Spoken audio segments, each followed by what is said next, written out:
ನಮ್ಮ ದೇವರು ಕರ್ತನಾದ ಯೇಸು ಕ್ರಿಸ್ತನ ನಾಮದಲ್ಲಿ ಅನುದಿನದ ಆಹಾರ ಪ್ರಿಯರಿಗೆ ಪ್ರೀತಿಯ ಶುಭಾಶಯಗಳು. 2025 ಸೆಪ್ಟೆಂಬರ್ ತಿಂಗಳ 21ನೇ ತಾರೀಕಿನ ಭಾನುವಾರದ ದೇವರ ವಾಕ್ಯವು, ನಿಮ್ಮ ಸ್ಥಳದಲ್ಲಿ ನಿಮ್ಮನ್ನು ಹುಡುಕುತ್ತಿದ್ದೇನೆ.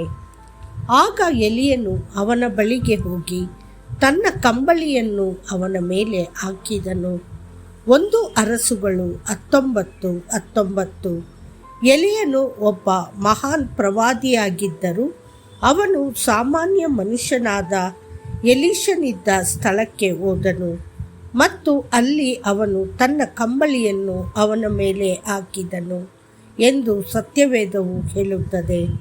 ಅದೇ ರೀತಿ ಕರ್ತನು ಮಹಾ ಎಲಿಯನು ನೀವು ಇರುವ ಸ್ಥಳಕ್ಕೆ ಬಂದು ಪ್ರೀತಿಯಿಂದ ತನ್ನ ಪ್ರೀತಿಯ ಕಂಬಳಿಯನ್ನು ನಿಮ್ಮ ಮೇಲೆ ಇಡುತ್ತಾನೆ. ಆತನು ತನ್ನ ವಾತ್ಸಲ್ಯದ ಹೊದಿಕೆಯನ್ನು ನಿಮ್ಮ ಮೇಲೆ ಹರಡುತ್ತಾನೆ ಮತ್ತು ಕೋಮಲ ಕಾಳಜಿಯಿಂದ ನಿಮ್ಮನ್ನು ಅಪ್ಪಿಕೊಳ್ಳುತ್ತಾನೆ. ಜಕ್ಕಾಯನನ್ನು ಪರಿಗಣಿಸಿ, ಅವನು ಪಾಪಿ ಮತ್ತು ತೆರಿಗೆ ವಸೂಲಿಗಾರ. ಆದರೂ ಯೇಸು ಆತನು ಇದ್ದ ಸ್ಥಳಕ್ಕೆ ಬಂದನು. ಅವನು ಒಂದು ಆಲದ ಮರದಲ್ಲಿ ಅಡಗಿಕೊಂಡಿದ್ದನ್ನು ನೋಡಿ ಕರ್ತನು ಅವನನ್ನು ಕರೆದು, ಬೇಗ ಇಳಿದು ಬಾ ಎಂದು ಒತ್ತಾಯಿಸಿದನು. ನಮ್ಮ ದೇವರು ನಾವು ಎಲ್ಲಿದ್ದರೂ ನಮ್ಮನ್ನು ಹುಡುಕಿಕೊಂಡು ಬಂದು ನಮಗೆ ರಕ್ಷಣೆಯನ್ನು ನೀಡುವ ದಯಾಳು. ಆತನು ತನ್ನ ನಿಲುವಂಗಿಯನ್ನು ನಮ್ಮ ಮೇಲೆ ಹಾಕುವುದಲ್ಲದೆ ತನ್ನ ಕೃಪೆಯಿಂದ ಮುಕ್ತವಾಗಿ ರಕ್ಷಣೆಯನ್ನು ದಯಪಾಲಿಸುವವನು ಆಗಿದ್ದಾನೆ. ಯಾಕೆಂದರೆ ಮನುಷ್ಯಕುಮಾರನು ಕಳೆದು ಹೋದುದನ್ನು ಹುಡುಕಿ ರಕ್ಷಿಸುವುದಕ್ಕೆ ಬಂದಿದ್ದಾನೆ. ಲೂಕ 19:10. ನಮ್ಮ ಮೇಲೆ ಪ್ರೀತಿಯ ಹೊದಿಕೆಯನ್ನು ಇಟ್ಟು ನಮಗೆ ಮೋಕ್ಷ ನೀಡುವವನು ನಮ್ಮ ಕಾಯಿಲೆಗಳನ್ನು ಗುಣಪಡಿಸಲು ನಾವು ಇರುವ ಸ್ಥಳಕ್ಕೆ ಬರುತ್ತಾನೆ. 38 ವರ್ಷಗಳಿಂದ ಅಸ್ವಸ್ಥನಾಗಿದ್ದ ಮನುಷ್ಯನಿಗೆ ಅವನು ಮಾಡಿದ್ದು ಅದನ್ನೇ. ಯೇಸು ಆತನು ಮಲಗಿದ್ದ ಸ್ಥಳಕ್ಕೆ ಬಂದು ಅವನ ದೌರ್ಬಲ್ಯವನ್ನು ತೆಗೆದುಹಾಕಿ ಅವನನ್ನು ಗುಣಪಡಿಸಿದನು.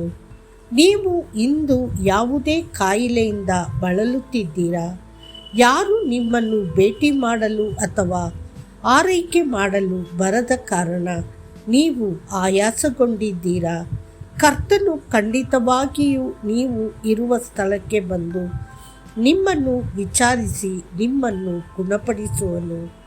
ನೀವು ಇರುವ ಸ್ಥಳದಲ್ಲೇ ಆತನು ನಿಮಗೆ ರೊಟ್ಟಿ ಮತ್ತು ನೀರನ್ನು ಆಶೀರ್ವದಿಸಲು ಬರುವನು. ಎಲಿಯನು ಚಾರೆಪ್ತದ ವಿಧವೆಯ ಮನೆಗೆ ಹೋದಾಗ ಇದನ್ನೇ ಮಾಡಿದನು. ಅವಳು ಹೊಂದಿದ್ದ ಸ್ವಲ್ಪ ಪ್ರಮಾಣದ ಎಣ್ಣೆ ಮತ್ತು ಹಿಟ್ಟನ್ನು ಅವನು ಆಶೀರ್ವದಿಸಿದನು. ಬರಗಾಲದ ಉದ್ದಕ್ಕೂ ಎಣ್ಣೆ ಎಂದಿಗೂ ಬತ್ತಿ ಹೋಗಲಿಲ್ಲ ಮತ್ತು ಹಿಟ್ಟು ಎಂದಿಗೂ ಖಾಲಿಯಾಗಲಿಲ್ಲ. 1 ಅರಸುಗಳು 17:16. ಕರ್ತನು ದಣಿದವರನ್ನು ಹುಡುಕುತ್ತಾನೆ, ಅವರು ಇರುವ ಸ್ಥಳಕ್ಕೆ ಬರುತ್ತಾನೆ ಮತ್ತು ಅವರನ್ನು ಬಲಪಡಿಸುತ್ತಾನೆ. ಎಲಿಯನು ಇಜಬೇಲಳ ಕ್ರೌರ್ಯದಿಂದ ನಿರುತ್ಸಾಹಗೊಂಡನು. ಆದ್ದರಿಂದ ಅವನು ಅರಣ್ಯಕ್ಕೆ ಪ್ರಯಾಣ ಬೆಳೆಸಿ ಸಾಯಲು ಬಯಸಿದ ಪೊರಕೆ ಮರದ ಕೆಳಗೆ ಕುಳಿತನು. ಆದರೆ ಕರ್ತನು ಆ ಸ್ಥಳದಲ್ಲಿಯೇ ಅವನನ್ನು ಪ್ರೀತಿಯಿಂದ ಭೇಟಿ ಮಾಡಿದನು. ಅವನು ಅವನಿಗೆ ಉತ್ತಮ ಆಹಾರ ಮತ್ತು ನೀರನ್ನು ಕೊಟ್ಟನು. ಅವನನ್ನು ಉಲ್ಲಾಸಗೊಳಿಸಿದನು ಮತ್ತು ಸಾಂತ್ವನಗೊಳಿಸಿದನು. ಹಾಗಾದರೆ ಅಂತಹ ಪ್ರೀತಿಯಿಂದ ನಿಮ್ಮನ್ನು ಹುಡುಕಿಕೊಂಡು ಬರುವ ಕರ್ತನನ್ನು ನೀವು ಪೂರ್ಣ ಹೃದಯದಿಂದ ಸೇವಿಸಬೇಕಲ್ಲವೇ? ಆದ್ದರಿಂದ ನಿಮ್ಮ ಎಲ್ಲ ಭಯ ಮತ್ತು ಅಪನಂಬಿಕೆಯನ್ನು ಬಿಟ್ಟು ಬಿಡಿ ಮತ್ತು ಎದ್ದೇಳಿ. ಪ್ರೀತಿಯ ದೇವರ ಮಕ್ಕಳೇ, ನಿಮ್ಮನ್ನು ಹುಡುಕಿಕೊಂಡು ಬಂದಿರುವ ಕರ್ತನು ನಿಮ್ಮ ಪಕ್ಕದಲ್ಲಿಯೇ ನಿಂತಿದ್ದಾನೆ. ನೀವು ಆತನ ಕೈ ಹಿಡಿದು ಆತನಿಗಾಗಿ ಎದ್ದು ಒಳೆಯುವಿರಾ? ಮತ್ತಷ್ಟು ಹೆಚ್ಚಿನ ಧ್ಯಾನಕ್ಕಾಗಿ ವಚನ. ನಾನು ನನ್ನ ಹೆಸರನ್ನು ಸ್ಮರಿಸುವ ಎಲ್ಲ ಸ್ಥಳಗಳಲ್ಲಿಯೂ ನಿನ್ನ ಬಳಿಗೆ ಬಂದು ನಿನ್ನನ್ನು ಆಶೀರ್ವದಿಸುವೆನು. ವಿಮೋಚನಕಾಂಡ 20:24. ಕರ್ತನು ನಿಮ್ಮನ್ನು ಆಶೀರ್ವದಿಸಲಿ. ಆಮೇಲೆ